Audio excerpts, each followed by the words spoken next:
राष्ट्रवाणी brought to you by R pure का हल्दी मसाला, मिर्च धनिया करे कमाल, सबका राजा आर प्योर मसाला। थोड़े में ज्यादा स्वाद यही तो है इसकी खास बात। वाओ मम्मा, क्या स्वाद है। अरे मेरे राजा, सबका राजा आर प्योर मसाला। कुछ तो सस्ता लो, सब बढ़िया लो। इसमें क्या खास बात है। थोड़े में ज्यादा स्वाद यही तो है इसकी खास बात। सबका राजा आर प्योर मसाला।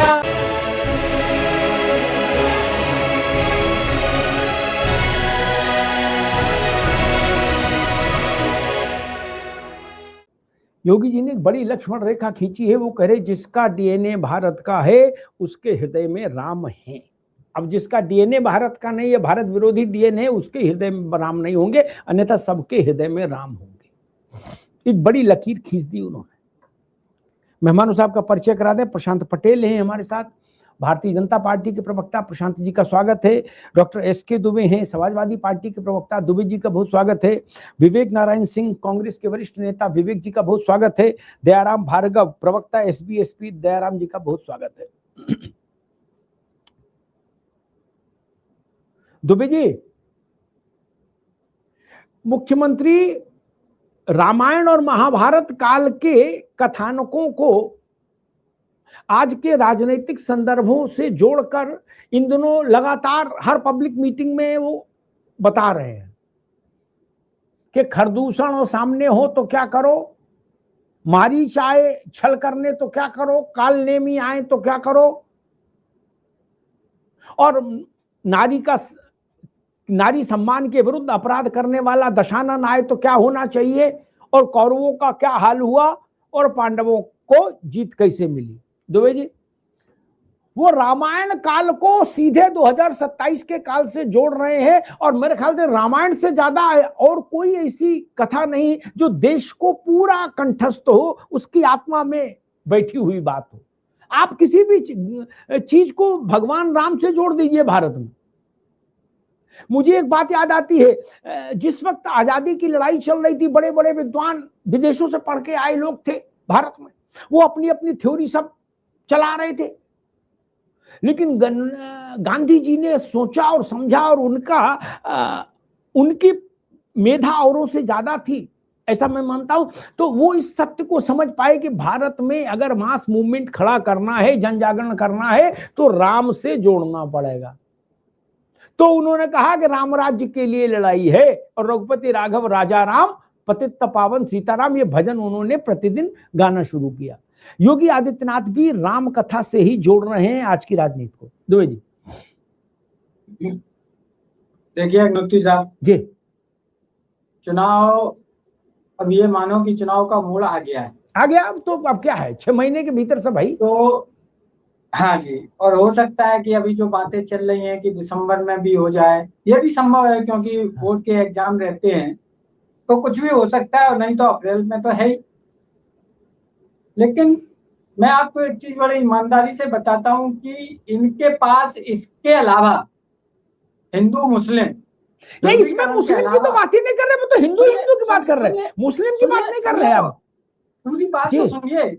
आप ये चीज आप कह रहे हैं, हम कहेंगे, दूसरे कहेंगे, लेकिन उनका जो इंटेंशन है वो सीधा सीधा वहीं जाता है। आप देखिए, क्यों नहीं आपने आज तक जितने भी बांग्लादेशी हैं, जितने भी रोहिंग्या हैं, आपके पास संख्या तो है ना केंद्र सरकार के और राज्य सरकार के पास। अरे उठा बस में भरो और समुद्र में डुबकी लगवा दो, फिर खत्म हो जाए। काय की टेंशन के सब। अच्छा, फिर उसके बाद आप लोग जुलूस निकालोगे तब? उसके बाद रोहिंग्या में क्या हम संघर्ष करेंगे तुम्हारे लिए, ऐसी मशाल लेके आप जुलूस निकालोगे तब क्या होगा? नहीं, आप सुनिए तो सही। आप इसीलिए, क्योंकि हमारे देश का जो कारीगर है, जो लेबर है, जो और आदमी है जो रोजगार के लिए भटक रहा है, वो उस पर असर पड़ रहा है भाई। हमारा सीधा सीधा असर पड़ता है ना। आज आप देखिए, पता चलता है 10 लाख 1 लाख, अभी गुजरात में 1 लाख स्क्वायर फुट जगह खाली कराएगी जहाँ टोटली बांग्लादेशी रह रहे थे। आखिरकार ये ऐसे आते कैसे? आप चिन्हित करो ना, कौन सा नेता इन्वॉल्व है, कौन सा अधिकारी इन्वॉल्व है। अरे सरेआम मृत्युदंड दे उनको। अगर ये फर्जी आधार कार्ड बनाते हैं, फर्जी पासपोर्ट बनाते हैं, लेकिन ये सिर्फ और सिर्फ भाषणों तक ही सीमित हैं। कहने का मतलब मेरा ये है, कागजी कार्रवाई एक मिनट दुबे जी, एक बदलना। थोड़ा थोड़ा बीच बीच में सवाल भी होता रहे तो आनंद आएगा। फिर ऐसे तो लेकिन मुसलमान की बात नहीं, वो तो खरदूषण की बात कर रहे हैं, मुसलमान की तो बात ही नहीं कर रहे। वो कह रहे जो खरदूषण और तिशरा और मारीच ये उस जमाने के लैंड जिहाद करने वाले थे, जहां खाली प्लाट देखा, खाली मकान देखा, वहां मोहर मार देते, वहां तंबू गाड़ देते। बोले आज भी वो लोग हैं लैंड जिहाद वाले। वो मुसलमान हिंदू की तो बात ही नहीं कर रहे। वो कह रहे हो तब वो उनका नाम ये था, अब नाम दूसरा है, लेकिन लैंड जिहाद जारी है, लव जिहाद जारी है। दुबे जी अब मेरे को आप ही बताइए, आपके ही मतलब आपके चैनल से, मतलब न्यूज चैनल से ही है और समाचार पत्रों से आए दिन ये पता चलता है कि ये भाजपा नेता ने कब्जा किया, वो भाजपा नेता ने ऑफिस पर कब्जा कर लिया। ये कौन है भाई? तो ये कौन है? और यहाँ तो शंकराचार्य जी ने माननीय मुख्यमंत्री जी को काली नमी बोला है, तो ये भी तो है ना। तो ये ऐसा व्यक्ति ठीक है जिसने शंकराचार्य जी पर लाठी चलवा दी हो, इससे बड़ा मतलब मैं इसको क्या किन शब्दों से संबोधित करूं? ठीक है, मतलब आप सोचिए। हम बताएंगे आप आएंगे दोबारा में। दुबे जी ने शंकराचार्य जी के प्रति चिंता जताई, आस्था जताई, मेरा मन बहुत द्रवित हुआ उनके इस भाव से, उनके इस भाव को प्रणाम है। लेकिन वो भूल गए कि यहां तो अभी लाठी चली नहीं, इसको लाठी चलना नहीं कहते जो चला, क्या गिरा गिरा के नालियों में पटक पटक के कूटे गए कूचे गए, लाठी नहीं चली, केवल कूटे गए कूचे गए। पूछ लेना अब मुक्तेश्वरानंद जी महाराज से, और ये भी पूछ लेना कि अमिताभ जी ने आपकी मदद की थी कि नहीं की थी, तब पूछ लेना। मैं तो छोटी बात ही नहीं करता, मैं तो सीधी बड़ी लकीर खींचता हूं कि फिर वो लांघी नहीं जाए। कैसे रोए थे ये भी, और बड़े महंत भी, स्वरूपानंद जी भी। आपकी सरकार थी, दे लाठी कपाल खोल दिया था भाई बच्चों का। हमने देखा था मालिक, हमने तो मदद की थी उनके। और आज माफ करिएगा दुबे जी, हमारे प्रदेश में अब मुक्तेश्वरानंद जी महाराज कि कहां वो यात्रा करें, इसका रोड मैप मालूम कौन बना रहा है? क्या गाड़ी घोड़ा कहां से आ रहा है?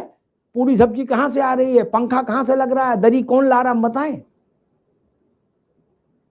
ना। कराओ यार उनसे प्रचार, कहां चक्कर में उनको इतनी लपट में घुमा रहे हो?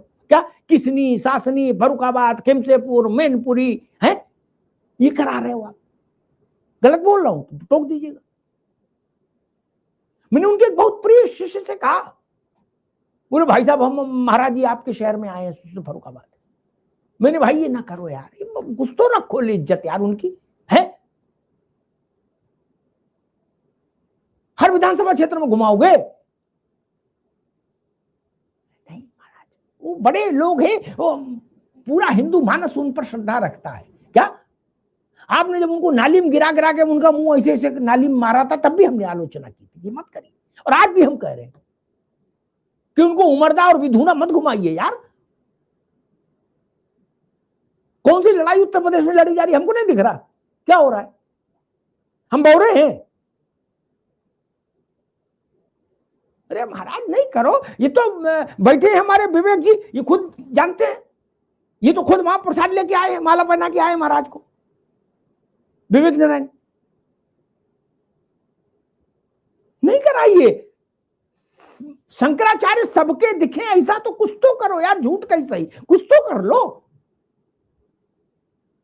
पार्टी की सभा जैसी लगे ठीक नहीं। खैर विवेक जी, आपके लिए मेरे पास एक सवाल है। अखिलेश जी ने कल की बैठक में कुछ बातें तो बड़ी अच्छी कही, सीधी कही, सपाट कही, और सबसे बड़ी बात मुंह पे कही, क्या दाएं बाएं नहीं, कि दुबे जी से कान में कह दिया ना, सोनिया जी मौजूद, खड़गे जी मौजूद, राहुल गांधी मौजूद, क्या उनने कहा आप वही पार्टी हो जो आपके सहयोगी दलों के बड़े नेताओं को लठ पड़े, वो जेल जाए, ईडी फीडी हो उनका, तो आप बोलते तक नहीं हो, आपके मुंह में दही जम जाता है। क्या आप खड़गे जी सोनिया जी का चेहरा देखे, सोनिया जी राहुल का बोले लला बोलो, अब लला क्या बोले? क्या अखिलेश यादव ने उदाहरण दिया कि पिनरई विजयन इतना बुजुर्ग आदमी, इतने लंबे समय का राजनीतिक जीवन, केरला के चीफ मिनिस्टर, बोले जब उनके यहां छापे पड़े और उनकी दुर्गति हुई तो बोले सारे कांग्रेसी मौन हो गए। उन्होंने डीएमके का सवाल उठाया अखिलेश यादव ने, और सब ऐसे सवाल उठाने के बाद, आपको आईना दिखाने के बाद उन्होंने कह दिया कि उत्तर प्रदेश में ज्यादा सीट की इच्छा मत रखो, जीतने की गारंटी दोगे तो सीट दूंगा, नहीं तो नहीं, बाकी मेरा पूरा समर्थन रहेगा, लेकिन सीट नहीं मिलेगी तब तक जब तक हमें संतुष्ट नहीं करोगे कि ये सीट जीत लोगे। विवेक जी। अमिताभ जी, देखिए कल का जो ये आप बता रहे हैं इंडिया गठबंधन की बैठक में अखिलेश जी की बात का, इस बात को, इस डिबेट में आपकी राष्ट्रवाणी पे वो जो बात कही गई है, जहां उसके निशाने थे, जो बात कही गई है, वो एक बहुत बड़े अलग उसका एक है, वो एक अलग मुद्दा पूरा है ये। तो इसलिए आज उसको जो योगी जी ने रामायण की तारीफ करी है उसी पे आ जाते हैं। वो उस बात को है, लेकिन उसमें कहीं उसका फर्क नहीं पड़ने वाला, और वो देखिएगा आगे, फिर आप भी रहेंगे, हम भी रहेंगे 27 में, फिर उस पर चर्चा करेंगे उसके बाद में। जो कहा है, एक बात और सुन लो, एक बात आप जैसे लोगों के लिए भी कही, उन्होंने कहा कि कांग्रेस अपने नेताओं को कंट्रोल में रखे, वक्ता प्रवक्ता डिजिटल पर लिखने वालों को, उन्होंने कहा मेरे खिलाफ कांग्रेसी लिखते हैं, ये भी उन्होंने कहा अखिलेश यादव ने। विवेक, इसलिए मैंने आपको भी बता दिया, ऐसा न हो कि आप भी कुछ ट्वीट कर दो कहीं और उनकी निगाह में पड़ जाए। जिन परिप्रेक्ष्य में बातें हुई हैं जी, वो परिप्रेक्ष्य एक अलग उसका पूरा है, लेकिन उस परिप्रेक्ष्य में उससे क्या घाटा हो गया, क्या नुकसान हो गया, क्या मिलेगा, क्या लूज करेंगे, वो 27 में मालूम हो जाएगा भी। फिर देखिए मेन बात जो आज थी रामायण की बात, एक मिनट विवेक, आप तो इतने सिद्ध हो गए, बिल्कुल गौतम बुद्ध हो गए कि वो सब 27 में पता लगे, तो वो ठीक है, फिर जीवन में क्या कमा, खोया क्या पाया, ये मृत्यु के समय पता लग जाएगा। नहीं देखिए वो चर्चा बंद कर दे, आप भी देखिए, नहीं चर्चा बंद कर दे, अगर हर चीज 27 में पता लगनी है तो 27 से पहले टीवी बंद कर दे। अमिताभ जी, हमारा कहने के तात्पर्य ये है कि आप जो बात बता रहे इंडिया गठबंधन की है, आपका तो एक लंबा तजुर्बा उस क्षेत्र में है, आप सब जान रहे हैं कि वो बातें जो कही गई हैं उनके क्या चरितार्थ हैं, उनके क्या माने हैं। वो देखिए हमारे तरीके एक सामान्य कार्यकर्ता के उस पर कहना ज्यादा अच्छा नहीं होगा ये, ठीक है। तो उसका इसीलिए मैं कह रहा हूँ, बस खाली उसको समापन करते हुए कि उसका नतीजा जो उनके भाव थे, जो उनकी चीजें थी, किस उससे एंगल से था, क्या था, वो सारे बड़े शीर्ष नेतृत्व की बातें हैं और वो सब आगे सामने आएगा। जान आप भी रहे, जान हम भी रहे, सब बातें ये, तो उसको इसमें इसलिए मैं नहीं कह रहा हूँ। बाकी आपकी बात मैं समझ रहा हूँ, इसलिए मैं आपसे सम्मान आपसे इस बात को निवेदन कर रहा हूँ कि वो शीर्ष नेतृत्व की बातें हैं और उसका आगे सब मालूम होगा ये। इसमें गौतम बुद्ध वाली बात नहीं मैं कर रहा हूँ, बस ये है थोड़ा सा, हमारे गठबंधन के सहयोगी हैं तो इसलिए कोई भी हम इस तरह की बात नहीं करना चाहते जो हमारे सामान्य कार्यकर्ता की बात से कोई बात कहीं पे इंडिया गठबंधन को अहित होता हो जिससे। जी जयराम भार्गव जी, एक नई स्टाइल है जो योगी जी ने क्रिएट की है, इधर पिछले महीने 2 महीने से मैं देख रहा हूं, वो उसमें लगातार चल रहे हैं। हर सार्वजनिक मंच पर वो राम कथा के कुछ कथानक और पात्रों से आज के समय को मिला देते हैं, फिर समझाने की कोशिश करते हैं कि खर कौन था, दूषण कौन था, मारीच कौन था, त्रिशरा कौन था, त्रिजटा कौन थी, कालनेमी कौन था, और फिर वो बताते हैं कि ये लोग आज के समय में भी हैं, अब इनको पहचानो। कैसा लग रहा है ये ट्रेंड, एक ये चलन, ये नया है मेरे ख्याल से? नया नहीं है। मनुष्य जीवन में जिसने इतिहास को नहीं जाना, इतिहास की व्याख्या नहीं की, इतिहास को पढ़ा नहीं, इतिहास को गिरफ्तार करके अपने स्वयं का जीवन उतारा नहीं, फिर वो मनुष्य जीवन रहना ही बेकार है, वो समान माना जाता है, ऐसा मैं मानता हूँ। बात आती है इतिहासों में, अगर देखा जाए तो भारत देश में सनातन धर्म में सबसे पहले अगर कोई कथा प्रचलित है तो आपने स्वयं बताया, रामायण में जो है रामचरितमानस और भगवान राम की कथा जो है सर्वविदित है। गांव में कहीं भी अगर हम घर मकान की पूजा करते, गृह प्रवेश करते, उसमें कथा ही होता है, सत्यनारायण जी का कथा होता है जिसमें रामचरित के ऊपर भी चर्चा होती है। तो तमाम तरह के हैं, हिंदू जीवन में जितने भी लोग जीते हैं और जो इसको मानते हैं वह सब में यह समाहित है। और मैं तो देखो पूर्वांचल का अम्बेडकर नगर का रहने वाला हूँ, उस समय जो है फैजाबाद आया करता था, बगल वाला अम्बेडकर नगर है। मेरे यहाँ से ज्यादा दूरी रामलला के घर की दूरी नहीं, मैं तो कॉर्नर पे रहने वाला व्यक्ति हूँ। मैं उस जिले को अभी मैं अम्बेडकर नगर में ही रह के आया हूँ। आज का अम्बेडकर नगर यानी कि अयोध्या मान लीजिए, और आज से यानी कि 20 साल पहले का अयोध्या अगर हम मान लेते हैं, दोनों में जमीन आसमान का अंतर है।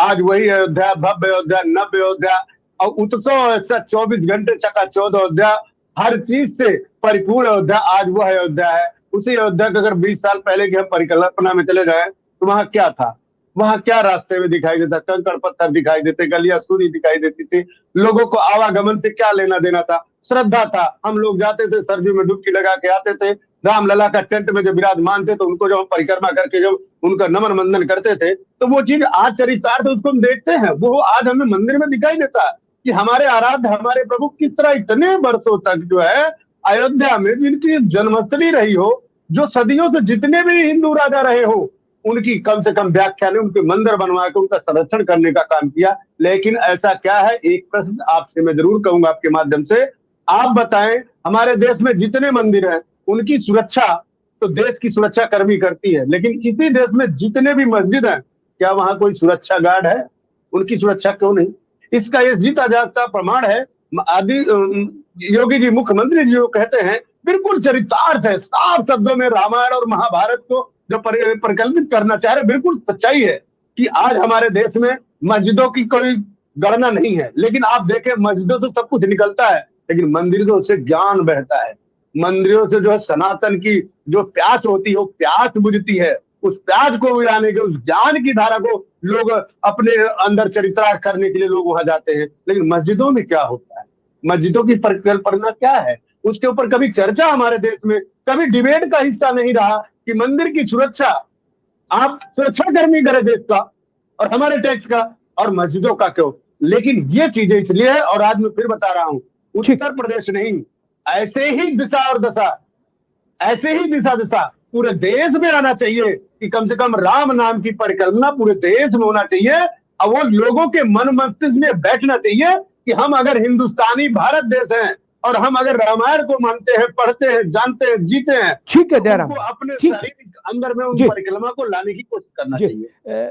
मैं प्रशांत जी के पास चलूंगा। प्रशांत जी, मुख्यमंत्री ने जो कुछ कहा वो आपने सुना ही, हम लोगों ने भी उस पर चर्चा की, और समाजवादी पार्टी कह रही है कि उत्तर प्रदेश में नहीं रुक रहे अपराध, कानून व्यवस्था हो गई बर्बाद, और योगी जी कह रहे हैं कि जितने खर दूषण त्रिशरा और ये सब हैं बवाली जो उस जमाने से लैंड जिहाद और याद कर रहे हैं, वो आज भी रूप बदल के वही लोग हैं, उन सबका इलाज किया जाएगा। और सपा कह रही है कि कानून व्यवस्था हो गई, यूपी में नहीं थम रहा अपराध, प्रदेश की कानून व्यवस्था बर्बाद।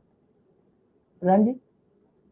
जी अमिताभ जी नमस्कार। नमस्कार भाई। योगी जी के स्टेटमेंट से आपने अपनी डिबेट स्टार्ट की थी, आपने खरदूषण की बात की थी, तो सपा के सम्मानित साथी ने खरदूषण की बात को हिंदू मुसलमान से जोड़ दिया, जबकि यहाँ कोई हिंदू मुसलमान की कहीं कोई डिबेट ही नहीं हो रही थी। विषय तो यहाँ पे रामायण था, राम जी का विषय था और योगी जी का बयान था।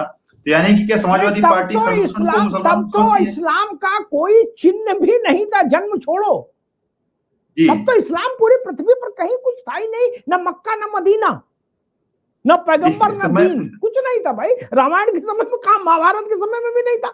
ये तो अभी 1400-1500 साल का खेला है जी। तो मुख्यमंत्री जी ने जो खरदूषण चरित्र का विषय उठाया, तो उसके जो समाज के असामाजिक तत्व हैं उनसे उनको तुलना कर दी है। तो समाजवादी पार्टी के साथी उसमें हिंदू मुसलमान ले आए, यानी कि क्या वो खरदूषण के जो राक्षस प्रवृत्ति के लोग क्या मुसलमान है, इस तरह की उन्होंने उनकी तुलना कर दी। ये और फिर आप कहते हैं कि बांग्लादेशी को ये डुबो क्यों नहीं देते, समुद्र को नहीं डुबा देते। ये तो अमानवीयता है।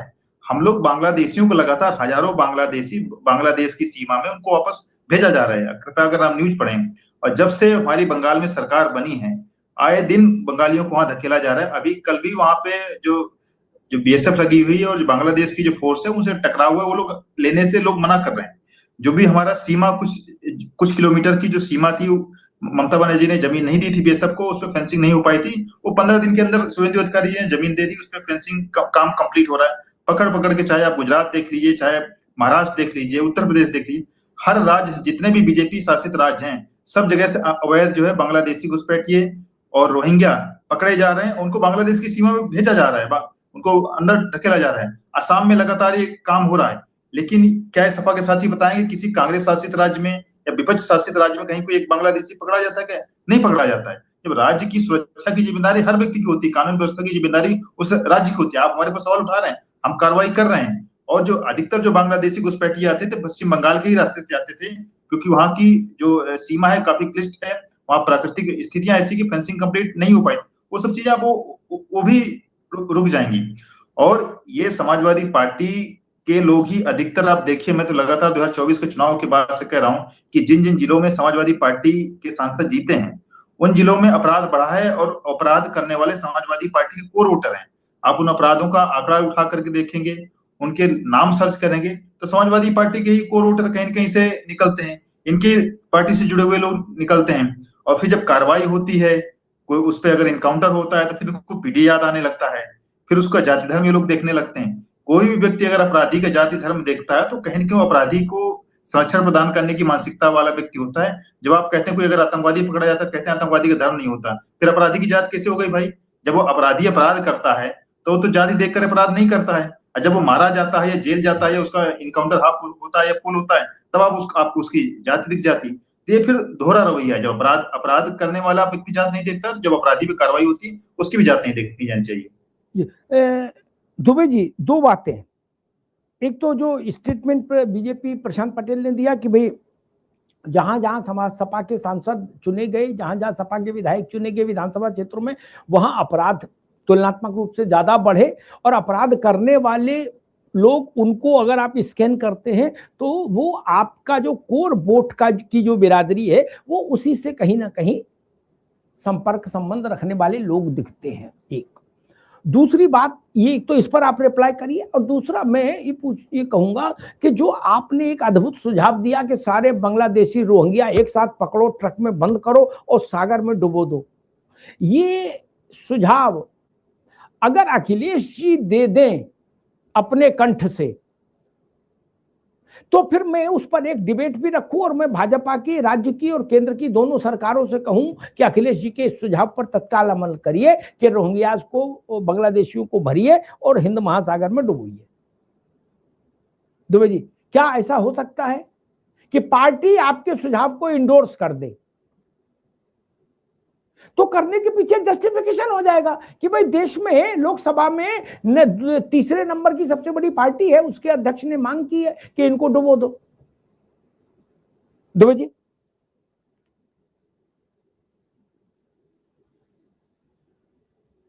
जी भैया अनम्यूट कर लीजिए जी।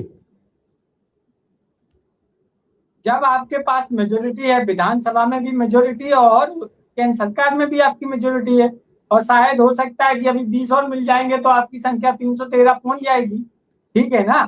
तो इस तरीके से 313 से भी ऊपर जा रहे हैं, डीएमके वाले भी आ रहे हैं। डीएम इसीलिए कल अखिलेश जी ने पूछा खड़गे जी से डीएमके को क्यों भगा दिया, क्योंकि डीएमके वाले भी प्रशांत पटेल की तरफ आ रहे हैं। हाँ नहीं, वो अभी ऐसा उन्होंने बोला नहीं है कि हम आएंगे, उन्होंने तो अलग सीट की डिमांड की है।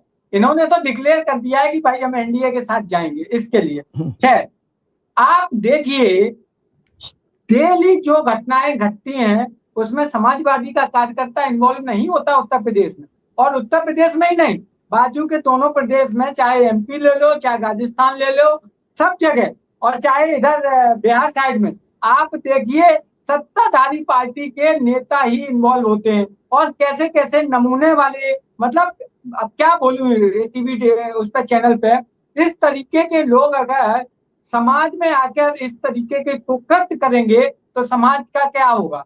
लेकिन सबसे बड़ी बात यह है कि गोपाल शर्मा जो बेचारा 15 साल का लड़का है, उसके अपराधी खुलेआम घूमते हैं, जो बेचारे के साथ बुरी तरीके से, विभत्स तरीके से दुर्व्यवहार किया गया।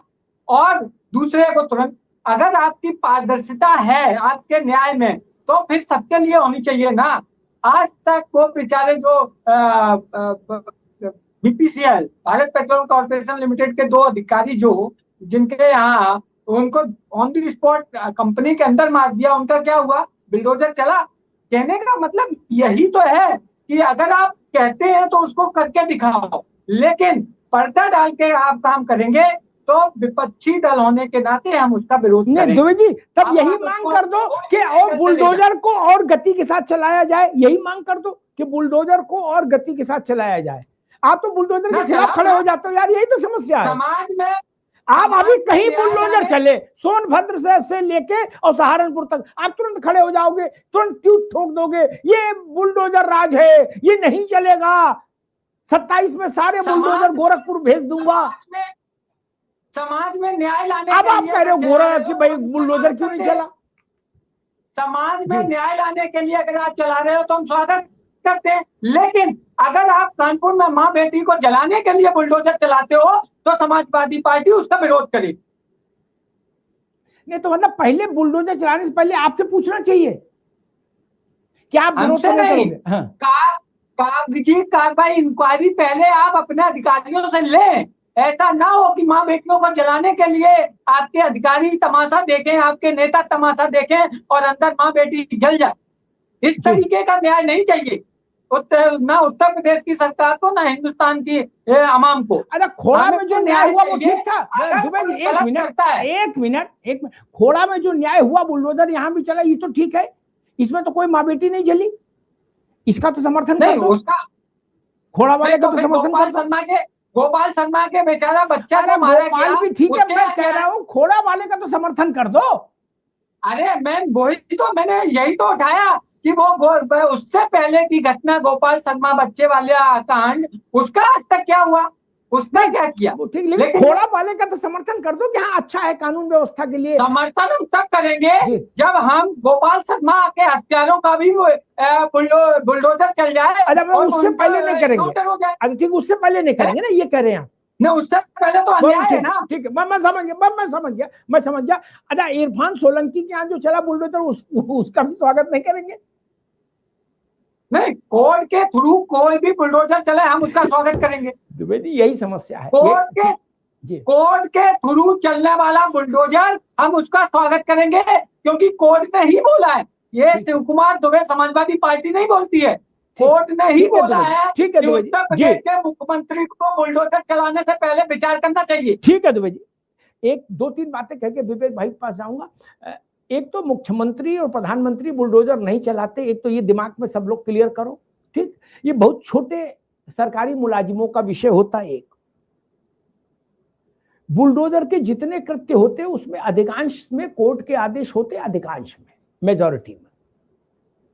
लेकिन ऐसा नहीं कि कोर्ट के आदेश से बुलडोजर चले, ऐसा कोई कानूनी बाध्यता नहीं। सब लोग समझ लो, हम लोग कई बार भ्रमित भी रहते हैं, हमारी जानकारी थोड़ी सी गड़बड़ा जाती है। ऐसा कहीं कोई क्लॉज नहीं भारत में शासन चलाने में कि बुलडोजर ध्वस्तीकरण की कार्रवाई केवल अदालत के आदेश पर होगी। नो, नॉट एट ऑल, ऐसी कोई बाध्यता नहीं। दुबे जी आप भी समझो, विवेक जी आप भी, क्योंकि कई बार आप लोग अनावश्यक उत्तेजित हो जाते हो। ये सिस्टम को भी अधिकार हासिल है। ठीक, एसडीएम की अदालत होती है, डीएम की अदालत होती है, वहां भी निर्णय आता है। म्युनिसिपल कॉर्पोरेशंस को अधिकार है, प्राधिकरणों को अधिकार है बुलडोजर चलाने का, भैया अतिक्रमण हटाने का।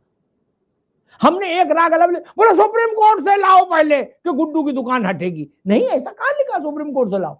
गुड्डू सुप्रीम कोर्ट जाए ना।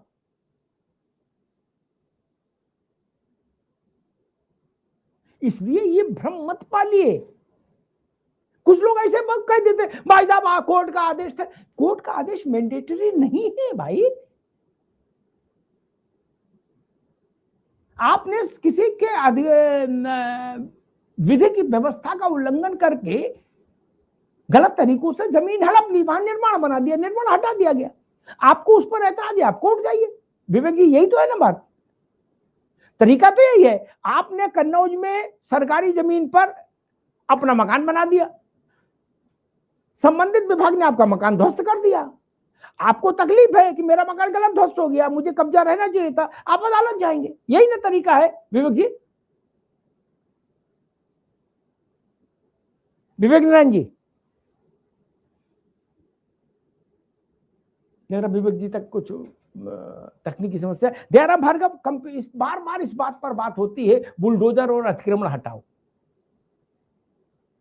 शासन को यह अधिकार हासिल है कि अतिक्रमण हटे, सरकार को अपनी जमीन से अतिक्रमण हटाने का 100% अधिकार हासिल है। सरकारें तब फंस जाती हैं जब अतिक्रमण करने वाला कोर्ट चला जाता है। अदरवाइज रेलवे की जमीन पर आपने मकान बना लिया, रेलवे को पूरा हक हासिल है कि आपको हटा दे। इसमें समस्या क्या है? अब वो पहले छेनी हथौड़ी से मकान गिराया जाता था, अब बुलडोजर से गिरता है। और जिस शहर से मैं बात कर रहा हूं, नोएडा, वहां तो 4 करोड़ रुपया खर्च करके डायनामाइट लगा के अतिक्रमण हटाया गया। 4 करोड़ रुपया खर्च करके डायनामाइट लगा के ट्विन टावर। तो मेरे ख्याल से उत्तर प्रदेश के विपक्षी दल वो देख लेते तो वो बेहोशी हो जाते कि दैया रे दैया, डायनामाइट लगा गिरा दिया, छेनी से क्यों नहीं तोड़ा, 5-7 साल में टूट ही जाता। भार्गव जी बात कर रहे हैं जी, ग्रेटर नोएडा की बात कर रहे हैं। ये बात सही है, उस समय भी विपक्ष ने जो है रोना रोया था, इनका रोना तो रहता ही है। बात आती है कब्जे की। ये देखिए, समाजवादी पार्टी की जब जब सरकार रही है उत्तर प्रदेश में, गुंडागर्दी, जबरन वसूली और गरीबों के मड़ैया उजाड़ना या उनके गरीबों को कब्जा करना, उसके साथ में मैं आपको थोड़ा सा ध्यान आकर्षित करूंगा। 50 करोड़ में, 50,000 करोड़ में जो है ये गाजियाबाद का जो है ये रामपुर वाले चाचा के नेतृत्व में जो बनाया गया था, उसको देखिए आज तक रुका पड़ा है। वहीं अगर हम देखें 2015 से पहले 2012-2017 के बीच में अखिलेश यादव की जब सरकार थी, प्राइमरी स्कूल में जो बच्चे पढ़ा करते थे, गरीबों के बच्चे, उन स्कूलों में बाउंड्री वॉल नहीं हुआ करता था। कुत्ते, गाय, भैंस, बिल्ली सब वहां आके घूमा करते थे। लेकिन वहां देखिए, यही अखिलेश यादव जो है इनकी सरकार में, जो कब्रिस्तान को जो घेराबंदी करने के लिए, 4 दीवारी के लिए कितना पैसा देते थे, लेकिन स्कूलों के सौंदर्यीकरण के लिए काम नहीं किया। तो ये तो समाजवादी पार्टी का EMI फैक्टर रहा है, इसमें कोई नो डाउट, बिल्कुल कहीं से क्लियर बिल्कुल है कि ये पहले EMI के चक्कर में थे। जब ये देखे कि 17 हारे, 19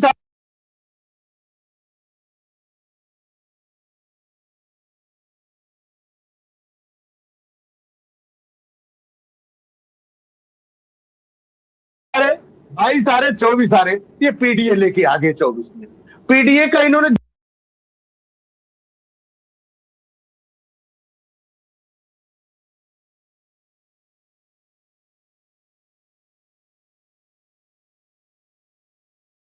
जिस तरह का नौटंकी किया कि जो है आरक्षण खत्म हो जाएगा, संविधान को खत्म कर देंगे,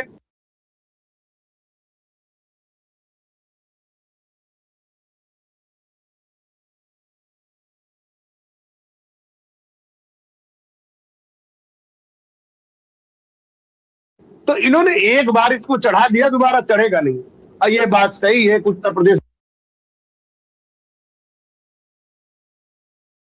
में योगी जी की शासन में जिस तरह माफियाओं पे कंट्रोल हुआ है, आज तक भूतो ना भविष्य, मुझे कहने में कोई गुरेज नहीं है। कानून व्यवस्था अगर रहा तो बहुजन समाज पार्टी मायावती के शासन में भी उत्तर प्रदेश में रहा। इसके पहले योगी जी को अगर हम साथ और मायावती को छोड़ दें तो आज तक उत्तर प्रदेश में लॉ एंड ऑर्डर किसी का हाथ में रहा ही नहीं। मुख्यमंत्री कोई रहा हो, लेकिन माफिया ही चलाया करता था जिले से, वो उस जिले की कमान से SDM की चलती नहीं थी। ये तो मैंने भुक्तभोगी, मैं जानता हूं, मैंने देखा है। तो ये जो चीजें हैं, आज इन लोगों को पेट में क्यों दर्द हो रहा, मरोड़े क्यों हो रही है? इसका कारण है कि 100% गरीबों को जो जमीन है, जमीन अलाट हो रहा, उनका मड़ैया कब्जा नहीं हो रहा, उनको दोबारा मिला है। जो गरीब जनता इनके शासन में थाने चौकी में रिपोर्ट नहीं दर्ज करा पाता था, आज वो बढ़िया से रिपोर्ट भी दर्ज कराता है और बढ़िया से वार्तालाप कर रहा है। आज वही समाजवादी पार्टी के गुंडे हैं, बेशक विपक्ष में बैठे हैं समाजवादी पार्टी के तथाकथित लोग, आज भी अपने आप को सरकार से बड़ा समझते हैं। किसी भी गांव में, देश में देख लीजिए, जाकर के उत्तर प्रदेश में हर जिले में अगर कोई 100 कृतियां होती हैं तो उसमें 90 कृतियां समाजवादी पार्टी समर्थक, पार्टी के नेता, इनके वोटर, इनके समर्थक एक कृत्य को करने का काम करते हैं। मैं बात करता हूँ बाराबंकी में बबलू राजभर, एक गरीब राजभर जो है वो आइसक्रीम का ठेला ला, पैसा मांगा, बोले साले तू भर जात का होकर के जो यहाँ पे मुझसे पैसा मांग रहा, बोला बाबूजी दे दो। जिस तरह समाजवादी के लोग इसको प्रोटेस्ट कर रहे हैं, का काम किया, गैर कानूनी काम किया थी, यहाँ पे कानून के राज है ही नहीं। इससे तो यही लग रहा है। सुनिए भाई, सुनो ना, नहीं विवेक नारायण आपको दिखाई नहीं देगा, आपको नहीं दिखाई देगा, आपको योगी जी का अच्छा भाई रुको एक मिनट, विवेक जी आप भी रुके। दुबे जी, ये भार्गव जी कह रहे हैं कि जितने अपराध हो रहे हैं 90% आपके लोग ही कर रहे हैं। वो एक उदाहरण भी दे रहे हैं कि एक आइसक्रीम वाले को मार दिया इसलिए कि उसने पैसा मांग लिया। कोई अपराधी है, आप कानूनी कार्रवाई करिए, आप करिए ना। अगर मेरा होगा तो मैं बचाऊंगा, नहीं होगा तो नहीं बचाऊंगा। अगर मेरा है ही नहीं तो हम तो ऐसा नहीं बोलेंगे ना कि आप कार्रवाई करिए। देखो इनका सोलदेव पार्टी का जो प्रवक्ता बैठे हैं वो भाई, जब उनके राष्ट्रीय अध्यक्ष का क्या स्थिति है तो फिर समझ सकते हैं कि पार्टी की स्थिति क्या है। इसलिए हम उनकी बात को ज्यादा सीरियस लेते ही नहीं है। बात सत्ता पक्ष के मैन की है, उनकी क्या अगर वो स्थिति है, क्या उनकी करेंगे, क्या गलत करेंगे तो हम उसके भैया खिलाफ करेंगे। अरे और दूसरी इनके बात, एक मिनट, इनके दयाराम भार्गव के राष्ट्रीय अध्यक्ष की क्या मानसिक स्थिति है? क्यों सीरियस नहीं लेते आप? वो मंत्री है मानसिक स्थिति आप रोज देखते हैं। मानसिक स्थिति जो एक मतलब औरतों के बारे में गलत बोलता हो, जो अपने कार्यकर्ताओं के बारे में गलत बोलता हो, उस राष्ट्रीय अध्यक्ष की क्या वैल्यू होगी आप भी समझते हैं, हम भी समझते हैं, और हर राजनीतिक दल समझता है। लेकिन भारतीय जनता पार्टी की कुछ मजबूरी है कि जो उनको लेके चल रहे। अजय एक बात बताओ दुबे जी, एक बात बताओ, अखिलेश जी उनको हाथ पकड़ के नहीं घुमा रहे थे ना? नहीं घुमा रहे थे, लेकिन राज भर को कुर्सी मिली थी, उसमें जो रथ था और शिवपाल जी को हैंडल है, तब राजभर की इतनी इज्जत थी। सोचो, शिवपाल यादव से ज्यादा इज्जत राजभर की थी। जब वो गलत कह रहे हो? ये कुमारगी हो गए, इसलिए अब ये खेल खत्म इनका। और अब तो ये आएंगे भी ना, तब भी हम नहीं लेंगे। हमारे दरवाजे इनके लिए हमेशा के बंद हैं। ऐसा ना कहो दुबे जी, ऐसा ना कहो। मेरी सिक्स सेंस कह रही है, पता नहीं कब जरूरत पड़ जाए और कब। ऐसा ना कहो। क्या हम उनको भी जानते हैं, आपको भी जानते, कब कहाँ किसकी जरूरत पड़े। राजनीति में ऐसा तो कभी ना बोलो कि हमेशा के लिए दरवाजे बंद। लेकिन जो वर्तमान के मुख्यमंत्री की जितनी बेइज्जती इनके राष्ट्रीय अध्यक्ष ने की, शायद ही उत्तर प्रदेश के किसी नेता ने की होगी, ये आप भी स्वीकार करें। अब तो वो अखिलेश यादव पर कृपालु है राजभर जी, वो दिन में 3 दफे अखिलेश यादव पर हमला कर रहे हैं, दिन में 3 दफे घड़ी देखो। वो मेरे राष्ट्रीय अध्यक्ष के नाम का पानी पिए, दूध पिए और फल खाएं तो कम से कम उनमें सद्बुद्धि आएगी। विवेक नारायण जी, आप तक आवाज आ रही है? जी आ रही है। जी, प्रश्न वही है कि अतिक्रमण हटाओ तो वो किस माध्यम से हटे, इसमें राजनीतिक दलों की रुचि क्यों होती है कि छेनी से हटे, कि कुदाल से हटे, कि फावड़ा से हटे, कि डंडा से हटे, कि मूड़ मारे उसमें दीवार में, या बुलडोजर चलाए। हमने आपको एक उदाहरण दिया, नोएडा में तो वो डायनामाइट लगा के उड़ाया। 5 मिनट में पूरा 29 मंजिल माले की 2 बिल्डिंगें जमीन पर आ गई। 5 मिनट में काम खत्म हो गया। उसके बाद ट्रक लगे और मलबा हटा दिया। 2 दिन में पूरा काम हो गया, वरना 2 साल लगते टुक टुक करने में। तो बुलडोजर देख के आप लोग क्यों भड़क जाते हो? अमिताभ जी देखिए, कानून व्यवस्था को लेके इसके पहले भी उत्तर प्रदेश में मुख्यमंत्री कार्रवाई करते रहे, अतिक्रमण हटते रहे। ये सब कोई चीज ऐसी नहीं जो कि खाली योगी जी के सरकार में हो रही हो ये। लेकिन सवाल ये अमिताभ जी है कि ये कानून से जुड़ा मामला है ये, तो ये इस पे सवाल क्यों उठते हैं? देखिए, पहले भी विपक्ष था और पहले भी ऐसे इस तरह होते थे, अतिक्रमण हटाया गया, बुलडोजर चलाया, छेनी तोड़ा गया। लेकिन ये देखिए, सबसे बड़ी अमिताभ जी बात है, देखिए मैं बहुत सामान्य बात कर रहा हूँ एक सामान्य कार्यकर्ता की हैसियत से, कि आंकड़े छोड़ दीजिए, अब नोएडा गया कहीं कभी, आज क्या वजह है कि योगी राज में या मोदी राज में ये सवाल क्यों इतने उठते हैं? पहले भी यही कार्रवाइयां होती थी, किसी सवाल नहीं उठाया। इसके माने ये है अमिताभ जी, इसमें वजह क्या है कि आपने अपराध का भी वर्गीकरण कर दिया, आपने अपराधी का भी जाति वर्गीकरण कर दिया। आपकी नियत में कहीं न कहीं से खोट तो है। देखिए अमिताभ जी, ये तो आप मानेंगे, भले आप राष्ट्रवाणी में ना माने बैठ के, लेकिन आज ये सवाल उठने की वजह तो क्या है? आखिर ये कोई कार्रवाइयां पहली बार तो हो नहीं रही हैं कि चलिए योगी जी ने पहली बार ऐसी कार्रवाई करी, अतिक्रमण तोड़ रहे हैं, ये तो पहले भी होते रहे, लेकिन पहले किसी ने जाना ऐसा क्या? ये सवाल अमिताभ जी है। ठीक, आपके राष्ट्रवाणी के माध्यम से मैं इसे चाहता हूं कि विवेक जी आप रुकना होगा, विवेक जी आप रुकना होगा। विवेक जी ने चीजों को बड़ा सरलीकरण कर दिया। इतना सरलीकरण भी ठीक नहीं। विवेक जी मेरे मित्र हैं, अच्छे आदमी है, लेकिन इतना सरलीकरण ठीक नहीं। नारायण दत्त तिवारी के समय से तो मैं पत्रकार के रूप में उत्तर प्रदेश देख रहा हूं। क्या नेताओं ने उतना नहीं देखा होगा, अभी बहुत सारे नेता जो हैं जिस उम्र में।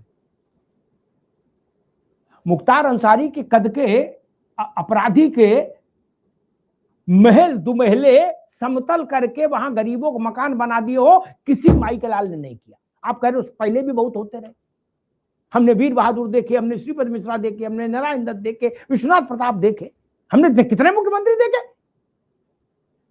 अतीक की हैसियत के आदमी से के कुत्ते से हाथ मिलाते थे मुख्यमंत्री। फिर से दिमाग साफ करो, कुत्ते से हाथ मिलाते। कुत्ते का हाथ आज तक किसी को पता नहीं लगा। हम जानते हैं उसकी 4 टांगे होती हैं। टांग दे दी मुख्यमंत्री के हाथ में। सुन लो, ने पूरी बात सुन लो। आपने कहा ना कि ऐसा तो हम लोग भी करते रहे, हमारी सरकार। कुछ नहीं करते रहे बाबू, कुछ नहीं करते रहे। अतीक के घर मकान में कसारी मसारी से लेके और आगे तक किसने ध्वस्तीकरण किया? आप लोगों की सरकारों में तो स्थिति ये थी कि हाई कोर्ट के जज मारे डर के भाग जाते थे अतीक का मुकदमा सुनने से। और आप कह रहे हो कि बहुत सामान्य घटनाएं, हम लोग भी ऐसा खेल खेलते रहे। नहीं, मैंने कभी नहीं सुना कि आपने ददुआ की कुल्की कर ली हो, कभी नहीं ना। निर्भय गुजर की कुल्की कर ली हो, नहीं। छविराम के समय में भी आपकी सरकार थी, उसको भी नेताजी कहा जाता था। दुबे जी समझ लो, छविराम यादव को भी नेताजी कहा कर जाता था। मुलायम सिंह के अभ्युदय से पहले, जब मुलायम सिंह बड़े नेता नहीं हुए तब। क्या कहां कुर्की की थी आपने? कहां ध्वस्तीकरण किया था? कहीं नहीं किया महाराज। आप इतने ऐसा बता देते हो कि नहीं हम लोग भी कुर्बानी देते रहे। अरे कुर्बानी दिए तो रिकॉर्ड दिखाओ यार ना। नानी के आगे ननिहाल की कहानी नहीं चलेगी क्या? क्योंकि नानी को पता है ननिहाल में क्या है। इसलिए इतना भी सरलीकरण ना करो महाराज, छोड़ दो। और कैसे कैसे बाहुबली थे, कैसी कैसी स्थितियां थी, ये ठीक कह रहे थे यार आप। उत्तर प्रदेश में अपराधियों के नाम से जिले जाने जाते थे, भले लोगों के नाम से नहीं, अपराधियों के नाम से। ये सच्चाई थी।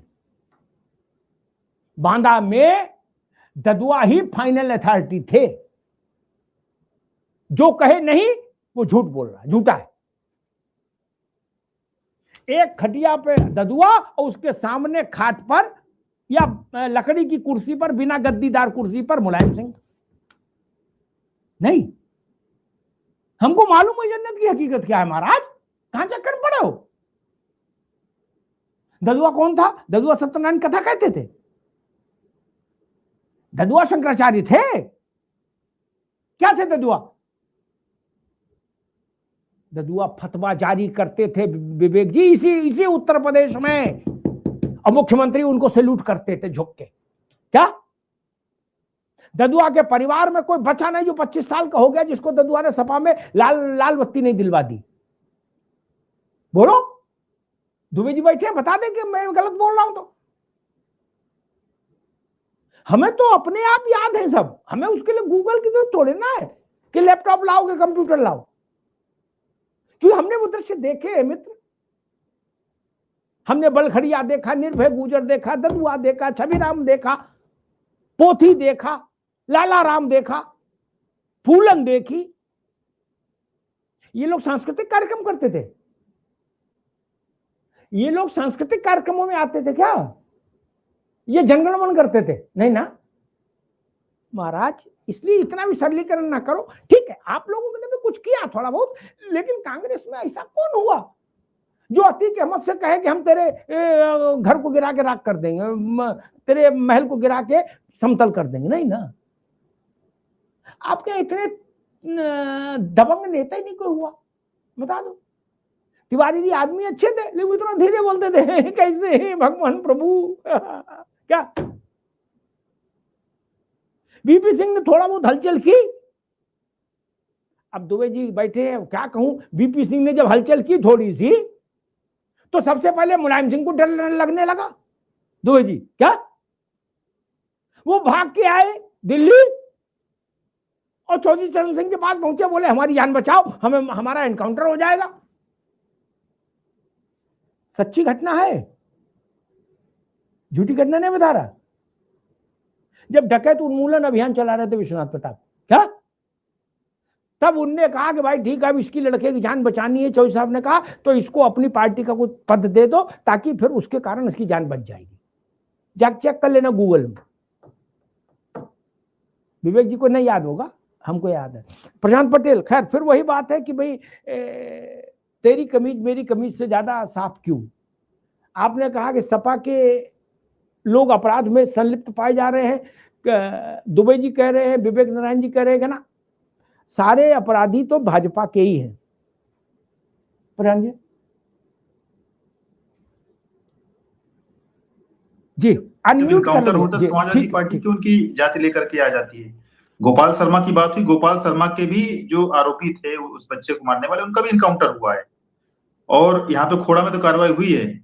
और आपने ददुआ की बात की, एक और मैं निर्भय सिंह गुर्जर का भी नाम बता देता हूँ। उसने तो मुलायम सिंह जी 4 से 7 तक मुख्यमंत्री थे, उसने मीडिया के सामने मुलायम सिंह यादव जी को अपना बड़ा भाई बताया था। आप लोग वरिष्ठ हैं, आपको याद भी होगा शायद, इसीलिए मैंने निर्भय का नाम लिया था, निर्भय गुर्जर का नाम लिया था। ऐसे भारत के इतिहास में शायद ही कोई मुख्यमंत्री रहा हो जिसको डाकू ने अपना बड़ा भाई बताया हो।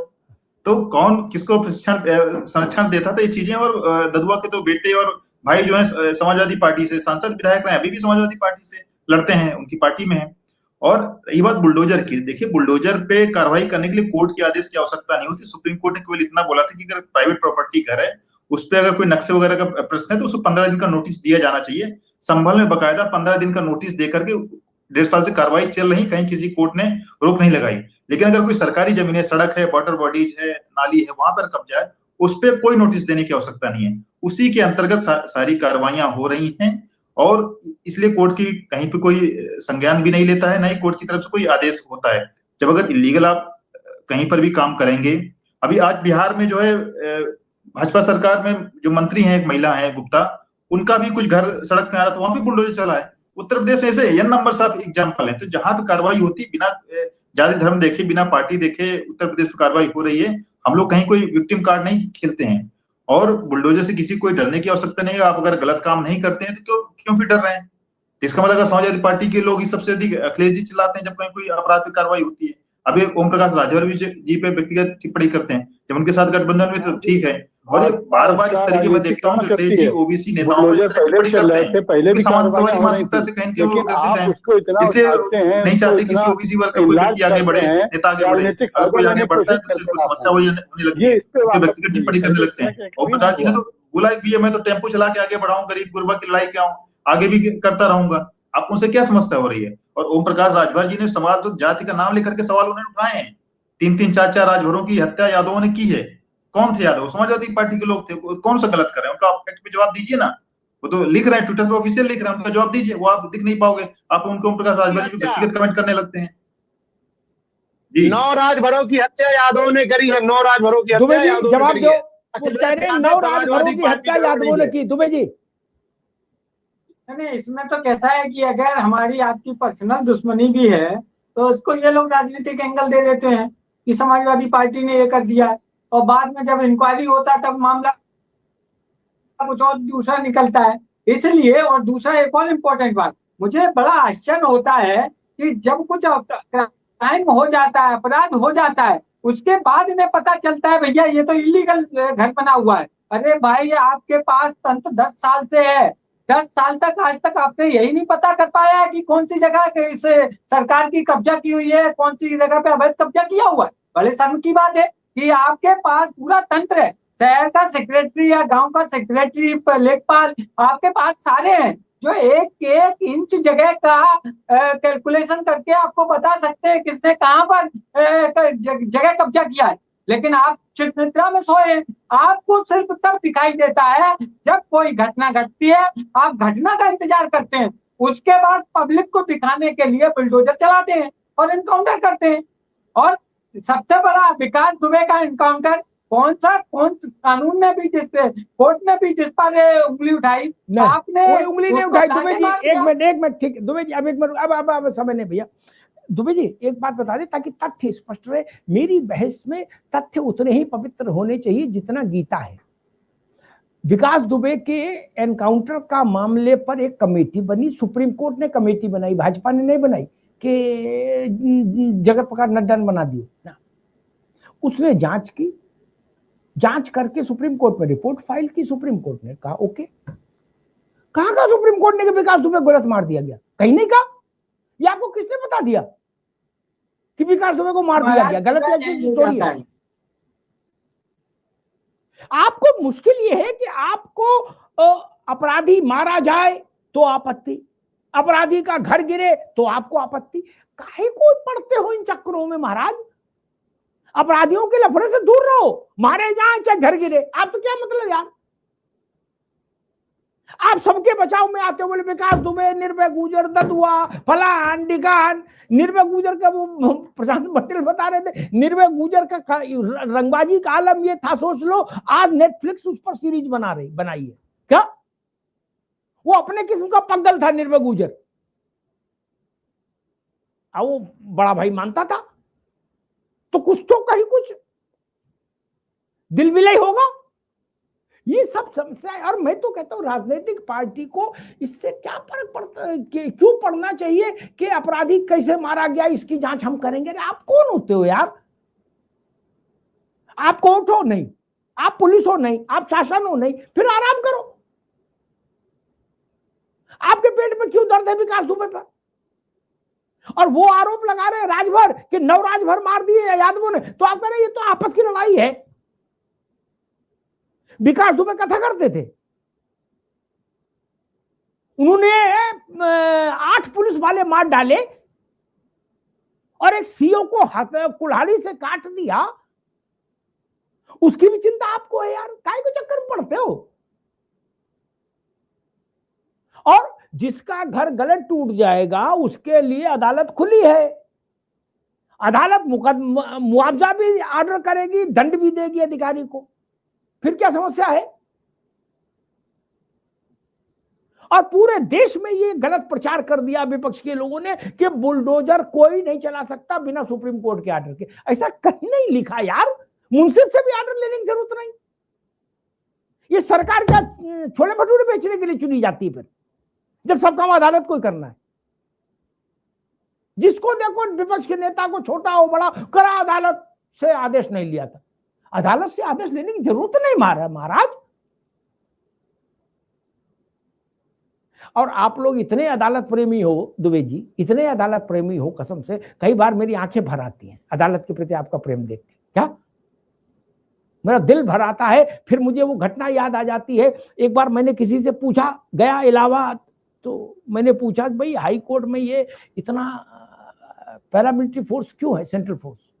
तब उनने कहा कि पंडित जी बैठो बताए किस्सा। बोले मुलायम सिंह जी के समय में सपाइयों ने इस पे हल्ला बोल दिया था। क्या? तो रजिस्ट्रार, जज, वकील सब कूटे थे गिरा गिरा के मेज के नीचे। क्या? तब से फिर पुलिस हटा के बोले ये सेंट्रल पार्लियामेंट्री फोर्स को दे दिया गया। क्या आपके मन में इतना जुडिशरी के लिए वो था कि आपने कहा गुड्डू चल आज अदालत को पवित्र करते हैं? क्या? उस दिन से वहां पैरामिलिट्री फोर्स लग गई हाई कोर्ट में।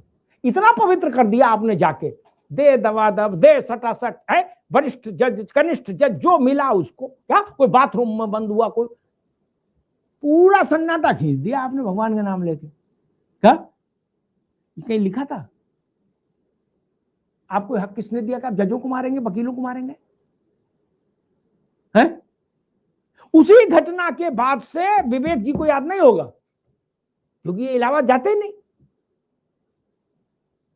उसी घटना के बाद से जजों ने कहा कि त्राहिमाम त्राहिमाम त्राहिमाम, मेरी जान बचाओ, यूपी पुलिस नहीं, हमें पैरामिलिट्री फोर्स चाहिए। दुबे जी आप लोग भी कम कौतुक नहीं किए हो कसम से। क्या आंखें भरा है। आज कुछ संदर्भ आया था तो अतीक की चर्चा चली, कुछ लोग आए थे मिलने, तो अतीक ने कोई बात कही, बाकी सब किस्से जानते हैं, एक छोटा किस्सा बता के बात खत्म कर दूंगा, आनंद का किस्सा है। तो अतीक ने कुछ आदेश दिया चेयरमैन नोएडा अथॉरिटी को। नोएडा अथॉरिटी का चेयरमैन बहुत बड़ा आदमी होता है, ये सब जानते हैं राजनीतिक लोग। उसको छोटे मोटा मंत्री भी आदेशित नहीं करता, उसका एक औरा होता है। क्या कि अब आप सोचो संजय निषाद फोन लगा दे तो फिर फोन पर भी नहीं आएगा, क्या चेयरमैन नोएडा अथॉरिटी का, क्या आप समझ लीजिए मेरी बात। इन्होंने कुछ आदेश किया होगा, नोट कर लो, ये 10 प्लाट अशोक अरे दुबे जी को देने, इस टाइप का। वो कुछ नहीं हो पाया, कुछ हुआ होगा। आया तो बोला सीधे पहले वहीं चलो 14A चेयरमैन के सरकारी आवास पर। वो तो भला था, दुबे जी चेयरमैन था नहीं, था उनके मां पत्नी बच्चे सबको कूटा, अमले गमले तोड़ दिया अतीक के लंपटों ने। उसके बाद जब वो आए सीनियर मोस्ट IAS तो रोने चिल्लाए, मुख्यमंत्री जी को कहा, थाने गए रिपोर्ट लिखाने।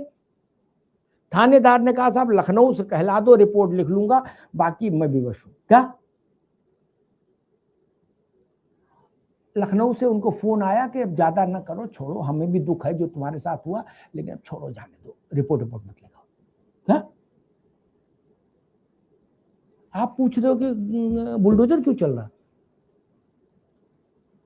रिपोर्ट नहीं लिखा पाया नोएडा अथॉरिटी का चेयरमैन। छोटा आदमी होता है क्या? अरे मंत्री और सांसद तो उसके गेट में घुसने से पहले 10 दफे सोचते हैं, उतना बड़ा आदमी होता है। उसको कूट दिया घर में घुस के, और फिर एक हाथ मूछ पर, चलो गुड्डू गाड़ी बढ़ाओ। क्या कहेंगे? ये लोकतंत्र था। विवेक जी कह रहे थे कि हमारे समय में हम लोगों ने भी बड़ी बड़ी क्रांतियां की। मैंने कहा आपका तो समय नहीं आया नरेंद्र जी के बाद। आपने कब क्रांति की? 89 से तो आप है ही नहीं सिस्टम में, यूपी में। फिर कांग्रेस ने क्रांति कैसे कर दी भाई? 89 से पहले फिर तो आप है ही नहीं ना। उसके बाद तो सपा बसपा फिर भाजपा, और 89 में तो फिर बहुत वक्त बीत गया है, मुद्दत गुजर गई। लेकिन मेरा मानना सिर्फ इतना है, अपराध के साथ न दाएं से खड़े होइए न बाएं से खड़े होइए। अपराधी के साथ न जात के आधार पर खड़े होइए न धर्म के आधार पर खड़े होइए, न मत मजहब और इलाके के आधार पर खड़े होइए। अपराधी अपराधी है मित्र, दोहरा मापदंड नहीं चलेगा। यहां वाले अपराधी की जात बताओ, उधर वाले की कोई जात बता दे तो बोले जात क्यों बता रहे हो? अपराधी अपराधी होता। क्यों जी? आप जात बता सकते हो, दूसरा नहीं बता सकता। आप ये यादव पकड़ा जाएगा, एनकाउंटर होगा तो आप यादव शब्द पर जोर देंगे, लेकिन ओम प्रकाश राजभर को आप लांछित करेंगे कि तुम राजभर क्यों चिल्ला रहे हो? आप यादव बोल सकते हो, राजभर नहीं बोल सकते। तराजू एक रखिए, नपना एक रखिए। धन्यवाद।